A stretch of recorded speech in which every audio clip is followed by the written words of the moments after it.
Plus on va dans nos initiations, plus vous allez creuser profondément. Quand on va faire les sens, on va plus loin dans notre relation avec les mondes invisibles.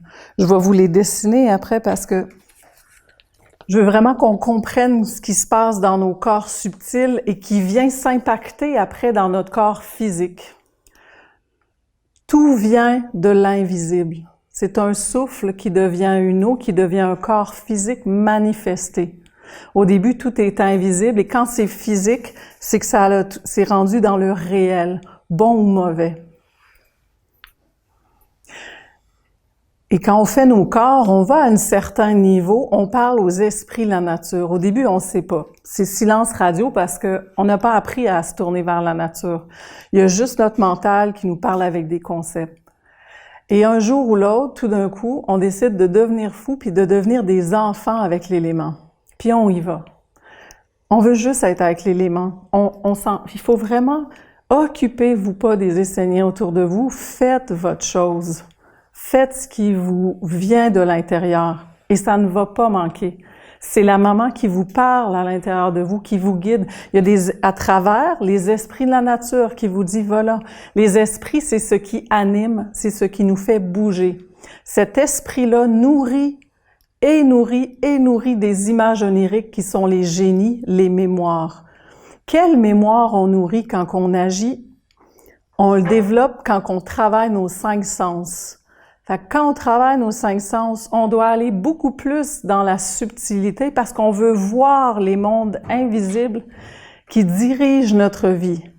On veut les voir. Si ceux qui font leur sens n'acceptent pas de pouvoir sentir, goûter, voir, entendre les mondes qui animent leur vie aujourd'hui, ils vont pas pouvoir percer le voile.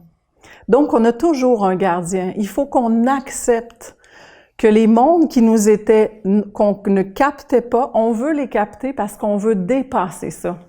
Je ne suis pas ça et je ne laisserai plus ces images gouverner ma vie. Et si je ne laisse pas ces images gouverner ma vie, ça veut dire qu'ils ne viendront pas à travers un esprit et donc qu'ils ne vont pas se manifester à travers un geste, une parole, même une œuvre, un acte. Donc, dans les sens, on doit retrouver ce moment de silence pour écouter encore plus profond. La première semaine, on voit que les esprits de la nature vous parlent à ceux qui font leur sens. On voit, vous nommez des choses, il y a les lois qui apparaissent dans une simplicité puis très près de vous. Mais dites-vous que vous voulez percer des mystères. Vous voulez vous connecter à la lumière divine, vous voulez aller dans l'air divin, l'endroit de la gnose, du savoir inné, pas du savoir connu. Ça vous demande, même si ça fait tout son sens, plein de choses, puis vous faites des logiques, puis vous le faites le lien avec plein de traditions qui n'est pas la nôtre, c'est pas important. L'important, c'est que si tu t'offres suffisamment longtemps en silence, mais tu t'offres dans la bonne attitude, c'est-à-dire tu reconnais que tu ne sais rien. C'est l'humilité. On pense qu'on connaît, mais le savoir qu'on connaît, c'est celui du monde des hommes. C'est celui qui vient d'une intelligence sombre, qui est venue adombrer l'homme, et puis qui a pris son corps et qui lui a fait accroire énormément de choses.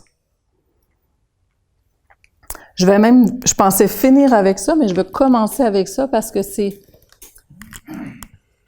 le psaume, vous pourrez aller le lire dans vos temps libres, 241 de Uriel, le hiéroglyphe de l'homme faux. Le jour où Olivier nous a transmis ce psaume-là, je m'en suis rappelé pendant des jours parce qu'il parle que l'homme, Uriel nous parle d'un corps d'homme avec lequel se greffe derrière lui dans une image onirique, c'est une tique ou une pieuvre avec des tentacules. Et puis, ça descend dans son dos, il touchera jamais la terre. il ne touche pas la terre, parce qu'il touche la terre, ça veut dire que les choses vont apparaître. La réalité va apparaître. Mais des fois, la réalité est pas plaisante.